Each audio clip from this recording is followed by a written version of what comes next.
Today on Awakening with Amy, how your self-concept shapes your reality. Welcome, I'm Amy Valentine, here to help awaken within you your ideal life so you know you can be, do, and have any desire. And today we're going to talk about our self-concept and how that shapes and molds our entire life experience. This is inspired by Neville Goddard and a question that I got recently. And the question was basically, why can't I move to my desired reality? She said, I believe in these teachings. I believe that I can be, do, and have anything. But everything I imagine, no matter what I do, imagining, processes, affirmation, she said, no matter what I do, I haven't moved. My reality hasn't changed yet. What's going on? And my answer was, there's nothing going on out there. I said, you're choosing to stay the same. You're choosing to give more reality to what you can see versus giving more reality to that imaginal scene. You're giving more reality to the old story because that feels more real to you than what you're imagining to be true. And I said, so it's you're choosing, you're being motivated to choose what is because it feels more real to you. And she was a little bit annoyed at first, and then she was like, wait a minute.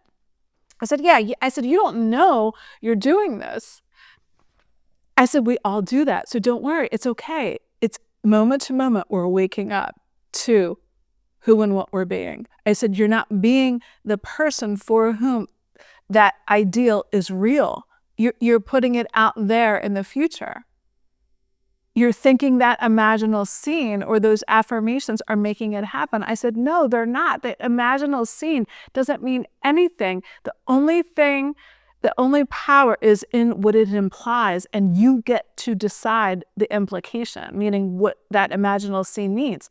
So if you're imagining she wanted to be with this specific person and he just wanted to be friends. And she's like, well, I don't get it. I keep imagining us together. I'm like, yeah, but you don't really believe that. You're choosing to believe more in what currently is, right? I said, it's not linear. Nothing is. I said, so let go of the past, let go of the future, trying to make it happen, trying to imagine it, affirm it. I said, let go of all of that and be still. And know that that desired reality, you with him, is already a reality right now in that unseen potential. That's it. And that's when the light bulb went off. I said, you're not choosing it. I said, you keep choosing what you don't want, thinking you're imagining what you do want. I said, no, you have to choose it unconditionally. And that means you have to be the self-concept that it's already mine, it's already done, no matter what is going on right now, no matter what the appearances seem like, no matter what that old story was. And the story was, for her, it was that they go back and forth. They're friends and then they're not friends. And, it's that kind of thing. So let's read a Neville Goddard quote, and then we'll get deeper into the video to really understand fully how our self-concept is the only thing that creates and molds and shapes our entire life experience. The world is a mirror, forever reflecting what you are doing within yourself. The feeling of the wish fulfilled, if assumed and sustained, must objectify the state that would have created it. So that was really two quotes, Neville Goddard quotes, that I combined into one for this teaching because first, he said, the world is a mirror forever reflecting what you're doing within yourself. In other words, who and what you say you are. So the question never is. Why can't I move to my ideal? What am I doing wrong? That is all doubt. That is all coming from a self-concept that I am not yet who I want to be. And the second quote, he goes on to say, what you assume to be, you must sustain that for it to objectify. In other words, he's not talking about effort. He's talking about persisting in fulfillment instead of persisting in doubt. Persisting in meaning choosing. When he says persist, he means choose a new version of you, meaning choose your ideal. And how would we even have an ideal if we didn't have what we didn't prefer? So we have to get out of that duality mindset that it's either this or that.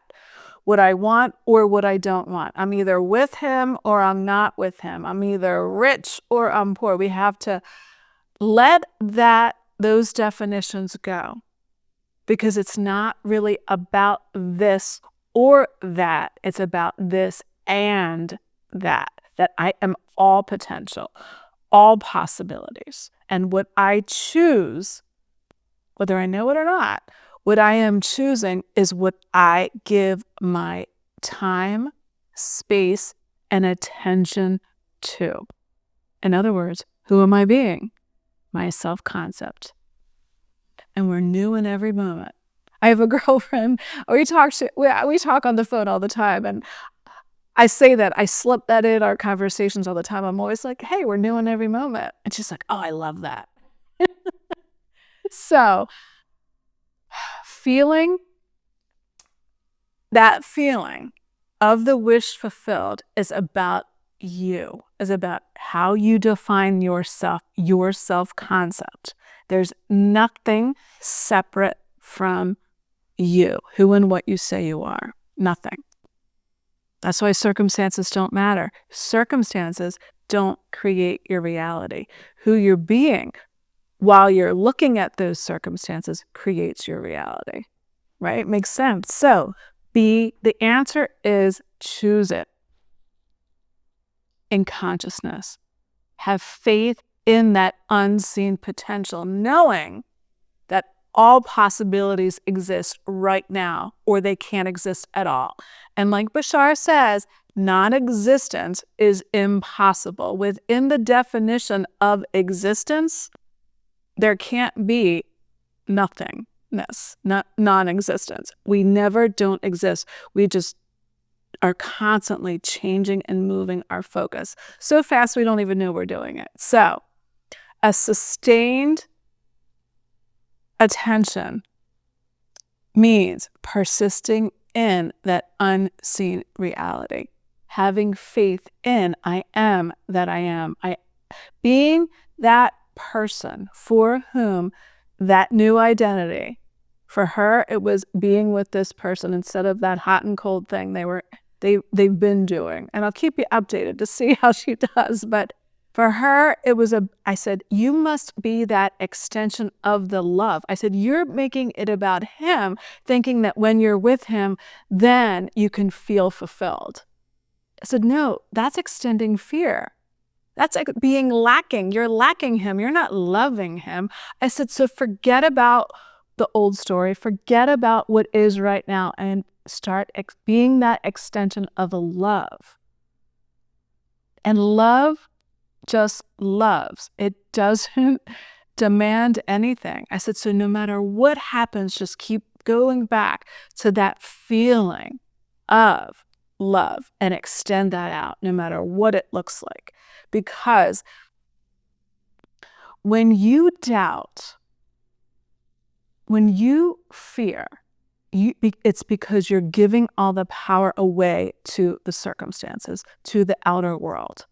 And the outer world has no power. It's only mirroring what you're doing, who you're being within you.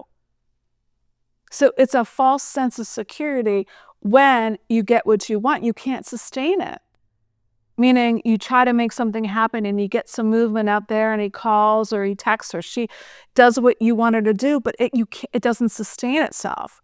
You're not, because you haven't moved in to the identity for whom that reality, I am that person. I am with this person. I have the money. I have the success. I am that job. Whatever it is, you haven't yet moved in. So you're choosing to stay in the old reality. And that's why your world is reflecting that back to you.